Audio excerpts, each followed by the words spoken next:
managing home workers. Well, we live in incredibly unusual times, don't we? Clearly, at the moment, there's a message out from the government. I don't hardly need to repeat it.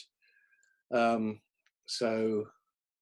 I'm going to stop for a second because the comment has come in from somebody saying that they have a problem finding the link to this on Eventbrite. Okay, sorry about that. Zoom is fine, that's good, but there's obviously somebody's had some problems with the Eventbrite link. I apologize for that, but I'm sure we can get that fixed if Eventbrite's links aren't working properly. So it's good. But quite a lot of people now have managed to find it, so that's good. Right, starting off again.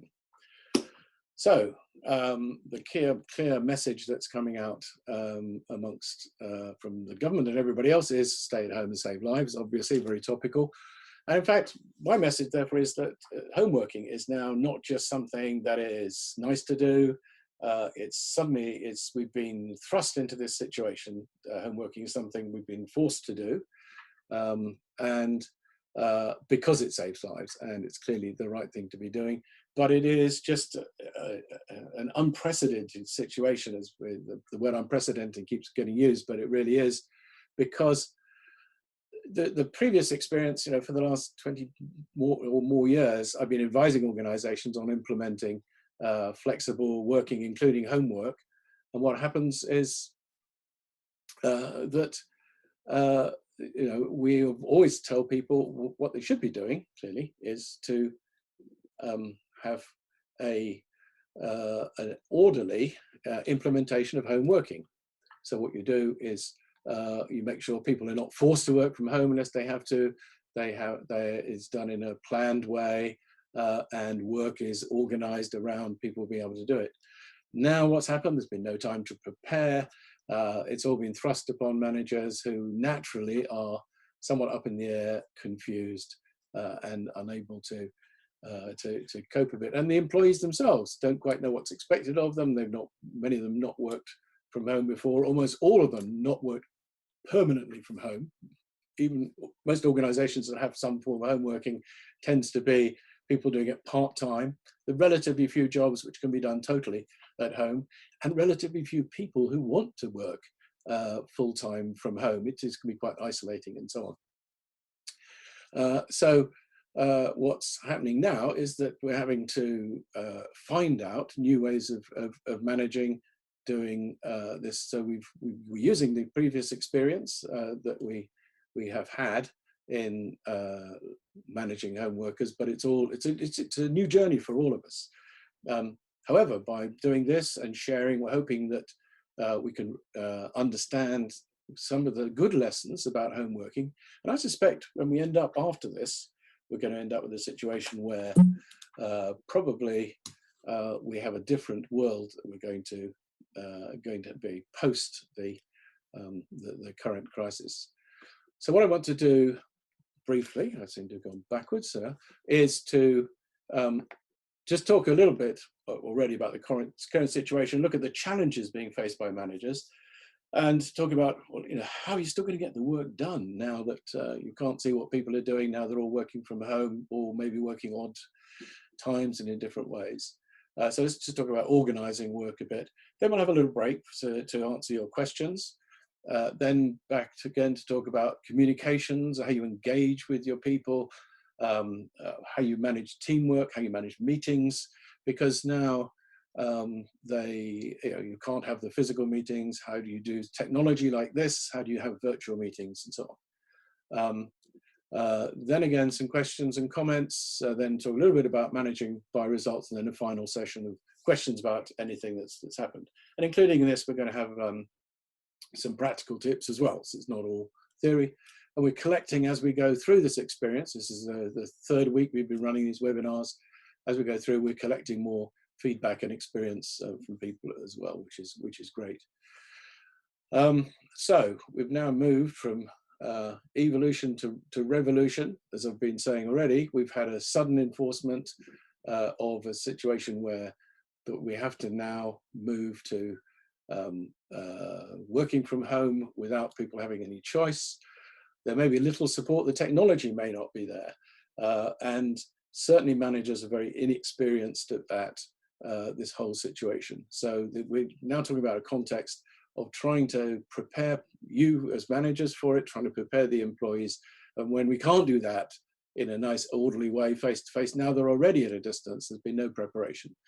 So what was a nice evolution, we were on a track towards a world that was going to be much more remote and flexible. All of a sudden that's been forced in a not very pleasant way on us for all the wrong reasons. But nevertheless, that's the scenario we're now sitting in. And I see it as a kind of three-stage process of a culture shock, really. Obviously, just for the last week or two, managers have been worrying about who gets furloughed, who's got what job, what work can get done at home, what can't, what's our HR policy on paying people, will we get government support, is our business still viable? My goodness, never mind the personal stresses of suddenly having to work from home and concerns about everything from personal health and safety, through to worrying about the virus impacting friends, family, and of course our team. Medium term, we're going to have to settle in. I suspect we're not going to go back to anything resembling normal work patterns for quite a long time. Looks like in social isolation is going to continue. Actually, I don't think it's social isolation, because arguably using technology like this, we're still managing to get some of that social contact. Really, it's physical isolation, saying people can't get too close to each other, can't meet each other, can't gather together. But if we're clever about using technologies like Zoom and others, then we can obviously get a good substitute for the face-to-face. But then coming out of this crisis, I think there's going to be a longer-term impact. I'm not sure we're ever going to go back to normal work as it was. People will have experienced how to work flexibly, how to work from home, how to manage some of these difficult situations. I think a lot of employees are going to say, why did I ever have to go to work 5 days a week? In the past, I could do a good chunk of my work from home. It seems to work. And there's going to be, I think, a cultural shift from managers who realize that you don't have to stand over people to watch them. You have to trust them and let go. You have to be able to empower them, which can be quite threatening for managers, but it does mean giving employees more choice over how they work. That's what empowerment kind of means.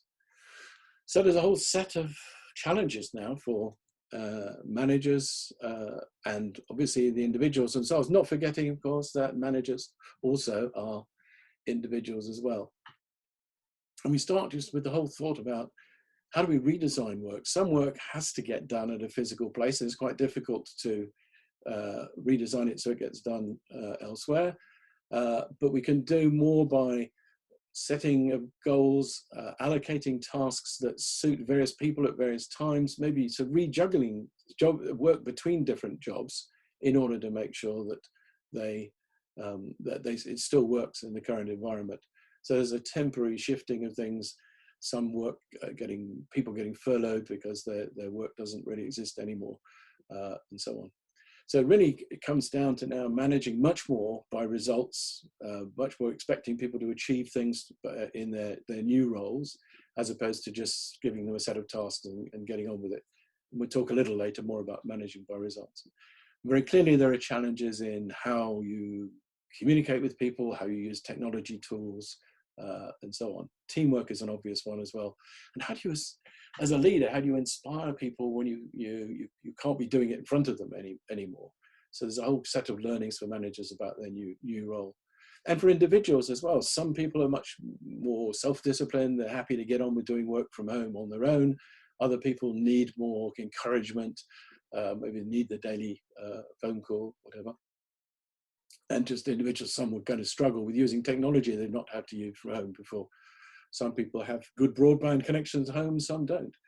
A lot of people have conflict with the home pressures, whether it's family or other home priorities. Just getting their priorities set, it makes a big challenge for some people. What's this going to do for the relationship? Because now sort of they're locked in with their partner and family and so on top of each other, trying to all use the same broadband connection or the same laptop at the same time, and so on. So it's going to be very stressful, and managers need to be understanding of the stresses their employees are under at the best of times. Now it's a double whammy. People are going to be more stressed, and as managers, you're further away from the individual, so it's less easy to just detect how they are, how stressed they are.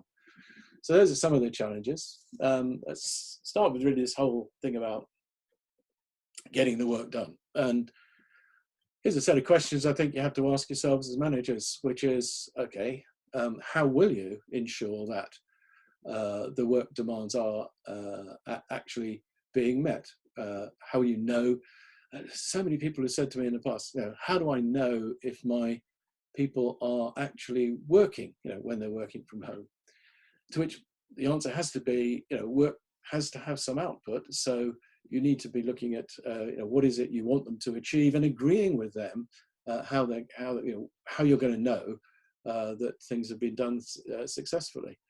And it does mean having to shuffle work around, because if there's some work, for example, has to be done during the normal 9-to-5 day, but there's individuals who have children at home, their childcare arrangements are now not available anymore. So all of a sudden we have a problem of people needing to have this balance. Maybe it may make more sense for them to work maybe an hour in the morning, and then when the kids have gone to bed, do some hour in the evening. So there may be some work which is less time critical that gets given to the people with more pressures at home, whereas other stuff can be done during the daytime by people who don't have the same pressures. So under normal circumstances, we advise managers not to inquire too much about what people's home circumstances are. It's up to them to organize their lives, but now is a time to, without prying too much in people's privacy, just show you understand the pressures they're under and are sympathetic and are able to adjust work to meet the individual's needs. And technology certainly can help with that, sharing information with people, so that if you used to do things in a meeting that you can't do anymore, there's obviously things like video technology, as similar to the thing we're using now. But just an audio conference, just sharing things on email if people don't have access to all the files they would have had, or the technology available back at the workplace, then you can at least help them with the technology to substitute for that as much as possible. And some people need a routine, and all of a sudden all this routine has been thrown up in the air. They're feeling insecure already. What's happening to their job and so on. So it might mean for some people you might want to be phoning them every day at the same time. Other people much more flexible. I guess one of the key messages out of this is you can't any longer just treat everybody as kind of the same, because everybody's personal circumstances are different. The way they've reacted to this situation is different. They may have a partner who's frontline in the NHS, and they're really worried about them, and are getting under a lot of pressure to help out doing other things. There's pressures on the personal lives as well. And then as we go through this, week by week, day by day, managers are learning more about how to cope. Share that stuff with your team where you can, and talk to other managers in your organization, because they're going to be going through some of the same pressures as well. Okay, right, let's see. Oh, we got 2 or 3 questions come in, that's good. Let's have a look. Do I still keep my regular team meetings going? That's a good one. We're going to talk in a minute, maybe it's slightly ahead of time, about meetings, so I won't comment too much on that one. I suppose the simple answer is, if you can keep regular pattern of things going, then that's good, because A, it's sort of some semblance of normality, and B, your team can continue to share things. This is obviously heavily dependent on how you hold meetings now. That wasn't in the question specifically, but I guess the technology is important. And just the question was regular team meetings. Yeah, I mean, well, meetings have all sorts of purposes. Again, we'll talk a little bit more about this later, but I think the answer is to try and make sure that you do continue the communication, just not one-on-one with your people, but also amongst the team as well. And that's one of the things that meeting clearly does. But again, respect the fact that at some times a day, you may normally have had, a Monday morning meeting when everybody was in. Now on Monday morning, that might be a convenient time for some people, but maybe not for others, particularly because of home pressures. And in fact, it might be quite difficult to find a time that suits everybody to have a common meeting. You might end up having to do a bit more of the one-on-one focus to communicate with people if you can't get the meetings done. I mean, interesting comment just coming in about, as a manager, you need to balance managing people and managing tasks. Absolutely, you've got to get the tasks done, but and in the end, that's what you're there to do as managers, to get the work done. But you have to be able to get the work done whilst accommodating the crazy situation we're in at the moment, where you have to be able to be adaptable and flexible to meet the individual's needs as well. It's not their fault they've been sent home and have all these other pressures. So it does mean that to achieve your goals as a manager, which ultimately is what you're there for, you have to have your people collaborating and on your side. And to do that, it is a combination of the managing the people issues and managing the tasks. Ultimately, the tasks are only going to get done if the people are able to do them. And so your success as a manager is only as good as the success of your individual people. Okay, let's go on. There's another question here about should I treat people with children differently from others? I guess that's a reaction to my comment saying that you have to take into account what people are doing at home. And under normal circumstances, we say, no, you don't discriminate against those people who don't have children in terms of allocating an amount of flexible working. In this case, I think there is a need to accommodate people's home pressures.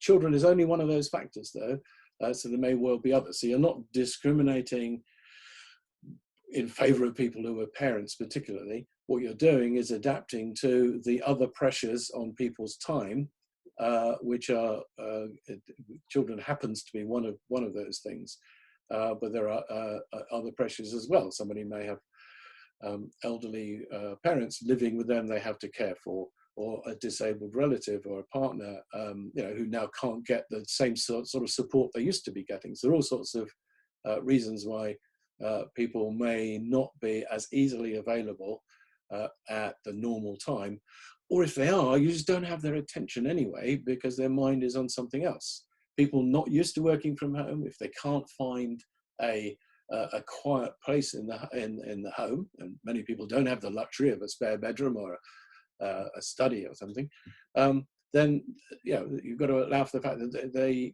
they're going to do their best to not get distractions.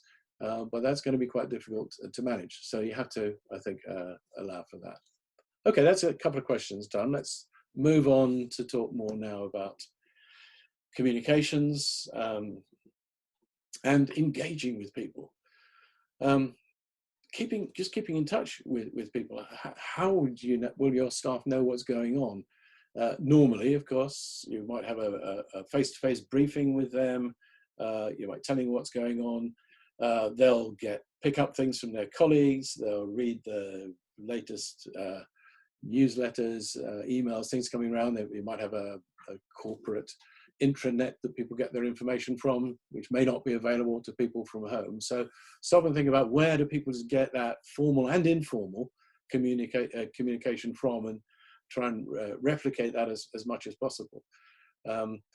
use a whole variety of communications. Sometimes it's appropriate to have something in a relatively formal text form in the email. Sometimes it's much better something being spoken just through a phone call, if nothing else.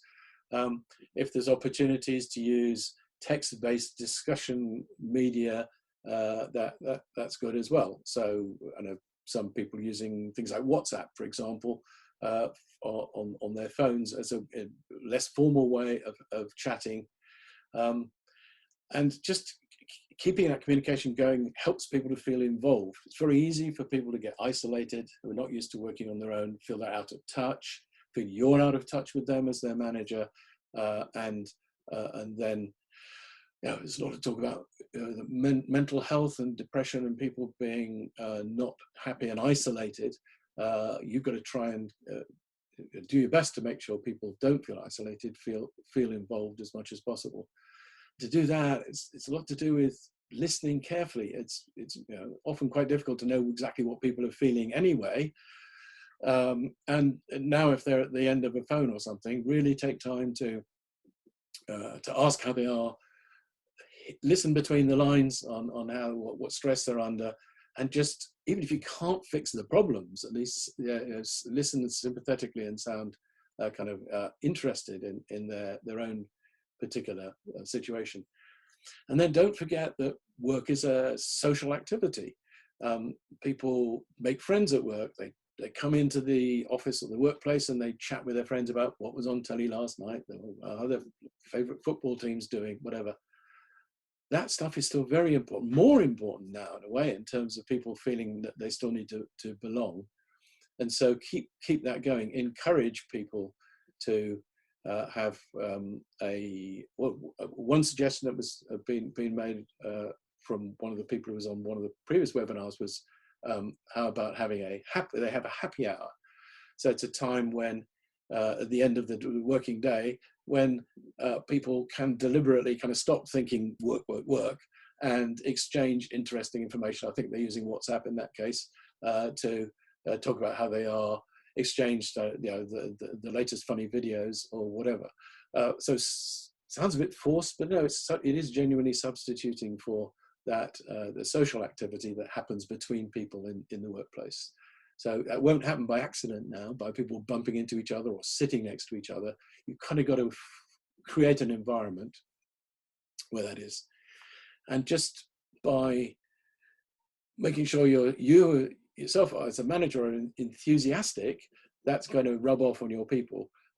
If you're sounding horrible, miserable and fed up and locked in and all the rest of it, that's going to so even if you're feeling that way, please try not to show it, and try and be as upbeat as possible under the circumstances. That's kind of the advice on communications. Okay.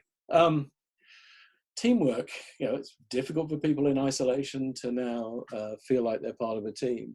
So the more you can get people collaborating together, give people tasks where they have to do something jointly with somebody else, so that they get to have to talk to them twice a day, just to keep each other in touch with each other. Maybe if you've had to reallocate some tasks between people, then make sure the person who used to do the task is mentor to the person who is now doing it, so that they're having to collaborate, work together. A lot of the face-to-face learning, sitting by the person next door, doesn't happen. How do you turn to the more experienced person at the desk next door when they're not there anymore? Try and think about how you encourage people still to do that, and again, not feel too isolated. And then a lot of decisions get made by you chatting to people, consulting them, getting their views. How are you going to do that now? Can you do that more by asking questions on email and having them shared amongst the team? Can you use other technologies to do it? There's all sorts of different ways of holding meetings, from full-on video conferencing live with everybody sitting around a virtual table, through audio conferencing, which is a little more awkward, although if people know each other, that's not so bad, through text-based social media types of discussions, which there are various different sorts you have depending on what you have available in your organization, or ultimately just a string of emails, not the most ideal medium, particularly if people just get bombarded with just too many emails, it gets a bit depressing for them. So try and think about a right balance of synchronous communications, like a phone call, talking to somebody, hearing what they're saying, asynchronous stuff that doesn't have to be done at the same time, particularly if people are under time pressures at home. It's like an email where you choose to send it when you want to send it, and they choose to read it when they choose to read it. And encourage people to exchange the jokes and the banter and the gossip and the grapevine and those things that happen naturally amongst people, to still keep the spirits going.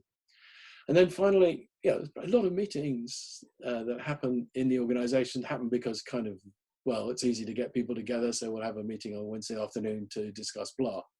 Now, you can't have meetings in terms of all sitting in the same place at the same time. Stop and think about, well, what was the purpose of that meeting anyway? Could I have done it differently? Is it actually something that really was a meeting for me to kind of communicate with them? Well, I can do that in various different broadcast ways, in terms of sending out an email that's written, or writing a report, or recording a video and sending it to them. That's that kind of thing. So what I think is going to be interesting is when we come out of all this, I think a lot of people are going to sit back and say, yeah, we managed to survive quite well working from home without all those stupid meetings that we spend a lot of time in. Do we really need them? I think that's a thing to ask for ourselves already. Okay, let's stop and look at the questions coming in. We've had a couple more. Okay. Do I have any advice on how to ensure people are not stressed out? Yeah, okay. I've already looked at, we mentioned the fact that this is going to be stressful, and people are going to feel isolated. I think it's difficult to then say, well, you can easily unstress things. I guess stress comes from people feeling under pressure, out of control, and kind of forced to do things when it's difficult for them to do them. The more you are empowering people, giving them choice over when and where they get the job done. If it's not critical, it has to be done at a certain time, give them the opportunity to choose to do it at a time which is least stressful for them, when they're not trying to cope with the kids and cope with your deadline as well. If it's better for them to do the work when the kids are gone to bed, then why do you insist that it has to be done between 9 and 5? So that's a stressful situation to start with. So relaxing deadlines or relaxing constraints on when, and to some extent how, they get the job done. There's certain things that can easily get done in the office with the resources you have that can't easily get done at home. Other things, actually writing a report, sometimes people often go home to get out of the noisy office because they want to get it in peace and quiet. For those of your employees who are lucky enough to have some spare space in their home, then they can get on the peace and quiet and get on with it. They don't want to be interrupted by their colleagues asking questions, by you interrupting all the time. It's great. So it can be less stressful sometimes for some people, but for others the stresses are there. So if the question was how to ensure people are not stressed, I guess you have to, again, go back to all individuals are different. Some people get more stressed by situations than others. I think it is a question of listening and be able to kind of interpret between the lines when you hear what they're saying. If they're talking about their circumstances and it's very clear from the tone of their voice and what they're saying that they are somewhat under pressure, then quite rightly you should be adapting the work as much as possible to not put undue deadlines on them, and I think just to be seen to be not expecting business as usual as far as doing the job is concerned. Yes, you've got work to get done. There's no point in stressing out people and them effectively going off sick with stress, and you're not going to get the work done anyway. You've got to allow people, I think, some freedom to get the job done their way. And this is always true of flexible working and home working in particular in normal circumstances, that if you trust people you give them the opportunity to choose when and usually where they get the job done, they respond positively. They recognize they have been trusted and empowered, and as a result of which, they are able to return some of that trust by giving you back the extra 10% of effort.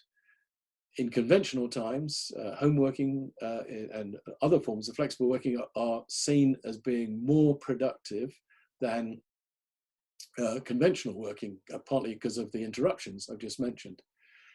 And now we've got people who are experiencing home working who may well find that they can actually get more done. So it isn't, they're not going to sit and watch daytime television, not there's much to watch anyway. If they feel that they've got some being managed by results, being trusted to get on with it, then the only employees that are going to abuse that trust are the employees with probably a problem in the office anyway and needed more close supervision. But for most people, yes, people would still need support. Yes, they may need training if they don't know how to do their job. They need good guidance and so on. But give them as much freedom as they can. And I think that's my one piece of advice in terms of lessening stress, is giving them more control. Stress comes from people being out of control. The more the individual feels in control, they can get on with it. Right, let's move on, because we covered those questions, and just talk through our top 10 tips. Lots of people been producing, their top 10 tips for people working from home. These are, our latest version of the top 10 tips for people who are managing home workers. First one is this managing by output. You can't sit and watch what people are doing anymore. You can't manage by individual tasks. It's very difficult to measure.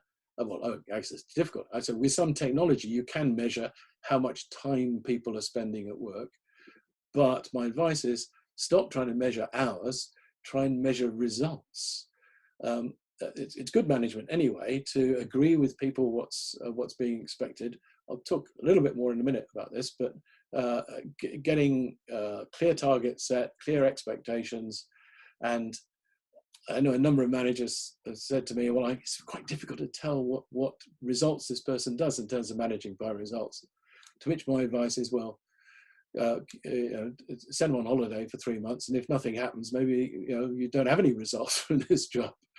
So there are every task, every job does have eventually something that is an output, a measure. So try and think about what you're trying to achieve. That's what you're measured on as managers, what you're going to achieve in the end. It's not how many hours your workers put in, it's do they get the job done? So really think about work as an output, not an input. Keeping in touch. This is back to what we're saying about communications. It's all about the right level of keeping in touch. Some people you think, I'll phone them every day and they'll be very, very pleased to hear from me. Other people, you phone them every day and they think you're interfering, and checking up on them or whatever. So that will vary depending on your relationship with those individuals. Somebody who's new, you might want to keep in touch with them much more to make sure they're happy and getting into the job. Somebody's been around a long time, knows what they're doing, is kind of independent, happy on their own. You might agree with them. You're only going to call them every other day or once a week, or send them the odd email or whatever. So that will vary depending on how independent, how experienced, how self-confident each person is. And again, there's no right solution for everybody. It does depend how you manage the individual, depending on the individual's experience, personality, and now personal circumstances at home as well. Trust. You're going to have to end up trusting people because you can't stand over them anymore. Micromanagement is out the window. You've got to be able to allow people to get on with the job and trust they're going to do it. And given that freedom, people will respect that. That trust has been the experience all along. With home working, conventionally, managers worry that if I let my people work from home, how will I know they're working and can I trust they'll get on with it? What actually happens is people, because they feel under normal circumstances happy that they've been trusted to get on with things, actually they respond very positively. And there's a lot of research that shows that people are more productive working from home and working flexibly than they are in conventional working, which is good. Remember that social aspects of work is, we've already talked about teamwork. Keep those things going. The odd chat about things that are not work related are very more important now than they would be in an office environment, because people need to feel that they're not too isolated, that they are involved, that they have got friends who are supporting them at work, and so just sharing all the usual social things that happen at work. Keep them going as much as possible. Review the need for meetings. We've talked about that already. Since you can't have the face-to-face meetings, what are you going to do instead? Are they necessary? Have a think through what's the purpose of those meetings. If they're for decision making, how are you now going to make decisions? If they're for communications, how are you now going to communicate? If they're just to make people feel good working with each other, how are you going to get that feeling back? Because the face-to-face meeting isn't there. Don't think that therefore, because I can't do face-to-face video, I can't do anything. Just be creative about using the other alternatives. But as far as possible, if you can use video or audio to hold the face-to-face meetings, then do, because I think it makes a lot of difference being able to see people when you hear them, because you can get some of that emotion back in. Text-based communications are great, but they're not very emotional, even if you like using smiley faces or emoticons. So do try and use video if you can. Listen carefully. I said that already, really. Listen between the lines. Keep, this is really important that it's now your communication with your people is two-way. It's too easy to phone up, give them a task, say, oh, how you doing? They say, fine, put the phone down. No, it's start with, oh, how are things at home? How are you doing? How are you coping? What's happening? How are you getting your shopping done? And so on.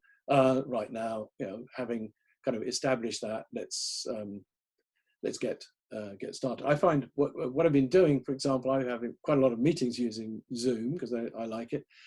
I always try and get to those meetings 15 minutes early and say, right, we've now got, I'll be in the meeting room early, pop in and have a chat before we start the formal agenda. So just trying to replicate what would have happened in the office. We're grabbing a cup of coffee on the way in the meeting, you're chatting about everything, maybe work related, but often it's not. So try and keep that closeness going. So the informal stuff as well. Consult with people, keep people involved. Decisions are still got to get made. Business is still going on. Some whole new set of decisions now with these challenges. So make sure that you don't think, well, I've got to get on with it now. Almost over-involve people now so that they feel like they're still part of what's going on and don't feel left and isolated. People need, involvement is important, and making people feel involved is important. Technology. Some people are great with technology. They've used it before, they're happier. Other people hate it, don't like it, don't use it at home at all. And it's all very new and very stressful. Allow for the fact that some people will find it difficult. Give them the support and advice. If you have an IT department, they may got lots of advice on what it does, but not always how to use it. So you can here's the buttons you press. Yeah, but when should I press it? Oh, here's how you ask a question in a meeting. Yeah, but when should I ask questions? So there's a whole set of thinking about how the technology is used and how you want to use it as a team. Talk to your people about it. What are they comfortable with? What ideas do they have? They have great creative ideas about how they use technology in the rest of their lives, and they're very frustrated about how at work you're using some clunky old system that they don't think is very good. Very often I find people have got better technology at home than they have in the office. Now there's obviously security issues about using personal kit for office work. A lot of corporate computers are locked down. You can't just add um, uh, any old application on them. So it is important to keep the security consciousness, but at the same time trying to be as adaptable as possible in terms of people's creative use of technology. I guess you can't stop people in your team who are friends on Facebook from talking to each other on Facebook. You wouldn't stop them chatting in the office at the coffee machine about things. So as long as they're not talking about confidential work stuff, then just technology can get used in all sorts of creative ways. And then finally, last but not least, it's too easy to get under the whole stress that you're under as managers, just to get very task orientated and get on with things, and just forget that people feeling more isolated, working at home, just like to know they're appreciated, and just the extra thank you and well done, without getting over corny about it. Just be conscious of the fact that people need reassurance. They're under stress. They're not sure they're doing the right things. They've never worked remotely before. All of a sudden, they've got all these pressures, and so the more that you can point out the good things they're doing, encourage them, correct them if there's things that could be done better, listen to their advice on how things can get done better. But part of keeping the positive and kind of reassurance for them. Okay, so finally a bit on managing by results, and then we'll go to the final set of questions. This is not the once a year appraisal scheme, which is often where a lot of results get discussed with employees. This is a continuous process. You need to be talking to people about what's now expected from them, agreeing with them. How will you now know that the work's getting done? What is success? It's stuff that's so obvious you don't talk about when you're in the normal workplace. Now you're working remotely, you need to be clear about what the output is. Maybe for some jobs it makes sense maybe having a little set of deadlines for each week, and going through at the end of each week. Some other things may have a fortnightly or monthly scale. Some jobs, maybe there's a review daily as to how things have gone. That just has to be something that maybe can naturally happens in the office that doesn't happen remotely unless you kind of build it into the process. Maybe it's the daily phone call, maybe it's some other way of reporting back on email, whatever it is. Agree with the person what's expected, and then go through that cycle. So is it all right? Are we communicating? Let's evaluate how we're doing. Can we do something better? Can I help you do something better? Make sure people are going to need support. Review progress again. Adjust the objectives. We're all kind of learning through this process at the moment, and then on round the cycle again. Okay.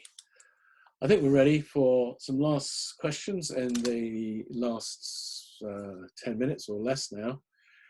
Okay, it's one here. It says, I think some of my staff are self-motivated, but others need a push. How do I decide to treat them? Well, I think you almost answered the question in the question, is that some people need a push, as you put it, more than others. And I think it is partly back to managing by results. It's a question of being clear about what's expected. Some people we just have taken the work home and be fairly happy to get on with it because they've been doing it for a number of times. They're confident in what they can do, and they know what's expected. Others will need more, let's call it encouragement rather than needing a push, because they personally are not as self-motivated as others. Some people, the reason they go to work is to get them up in the morning, if you like, and without that routine of the daily commute to work and sitting at a desk or whatever it is, they find it difficult to substitute that at home. They're not going to, they might be commuting from the bedroom to the kitchen to do the work, but there's all the distractions of the kitchen there already anyway. So they're going to need some form of encouragement, let's say, rather than push. Whereas other people are, as the question says, as self-motivated and don't need so much of a push. It could, therefore, in some ways, if it kind of works out work-wise, is to pair people up. So if you know somebody who is quite keen or self-motivated and is getting on with the job, and somebody else who's maybe struggling a bit, don't always take on the whole burden on yourself, because it's, you've got some challenges now trying to manage remotely. Maybe pair them up and say, okay, the one who's more getting on with the job may not just be because they're more experienced, it's maybe because of their personality.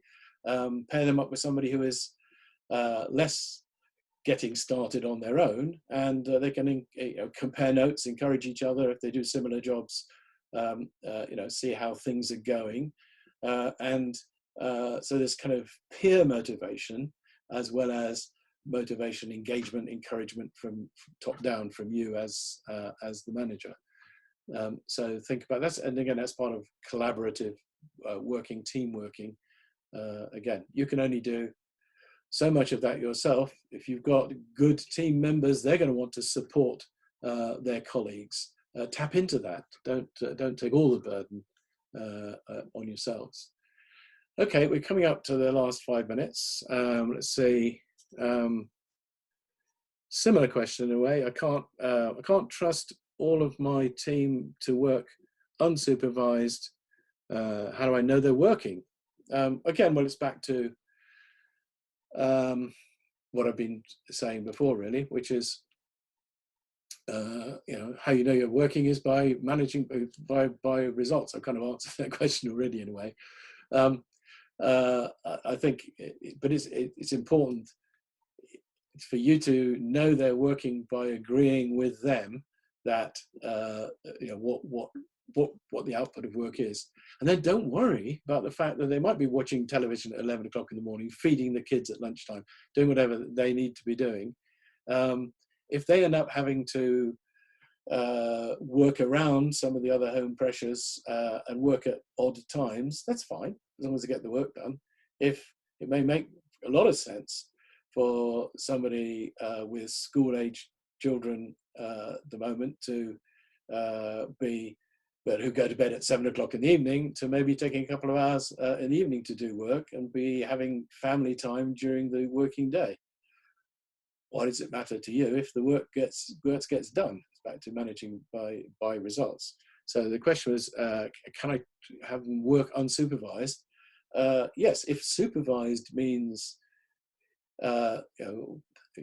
watching over them in terms of timing the work that they're doing, back to managing input, clocking in, clocking out, then I think you're measuring the wrong things. You should be measuring what they get done. In fact, I suspect quite a few employees are going to get some smart ways of getting things done quicker. There's no incentive if they're coming to the office and working 9 to 5 of getting work done quicker. They're not going to go home earlier. Now, there's every incentive for them to get smarter ways of doing things. And the interesting thing here is, I think when it comes back to normality, whenever that's going to be, I think some of those smarter ways of getting things done are going to come back, and employees are going to say, look, I got this done in half the time because I found this way of doing it while I was at home because I was under time pressure.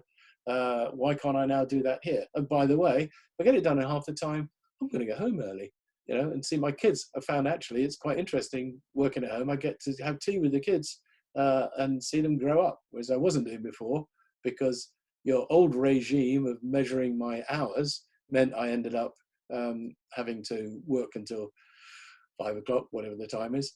Now I can take time off and spend time with the children and still get the work done because I've got some more creative ways of doing it. So I think that's just going to be one of the results that comes back. So good for you. I mean, if as a result of this, your employees end up as more productive, that's got to be good for you as a manager. So let's see that we've got end on a positive note. Maybe there's something good going to come out of all this, which is an increase in productivity and creativity and innovation from our people. Right, we're coming up to the end of the hour. So I just want to say thank you for the questions. There's been one or two comments, not very many, but Barbara has put in a comment about balancing managing people and managing tasks. I think I covered that one earlier. So absolutely right. In the end, it's a good one to end on. You are the organization goals, financial viability, all those things underlie all of this. You've got to get the work done, but you're only going to get the work done if people are on your side and not totally stressed out. So you've got to remember that's all part of the formula. So on that note, I'll say good luck with managing in these unprecedented, unusual circumstances, and do your best to keep productivity up and keep the engagement and morale up of your people. Good luck managing people working from home.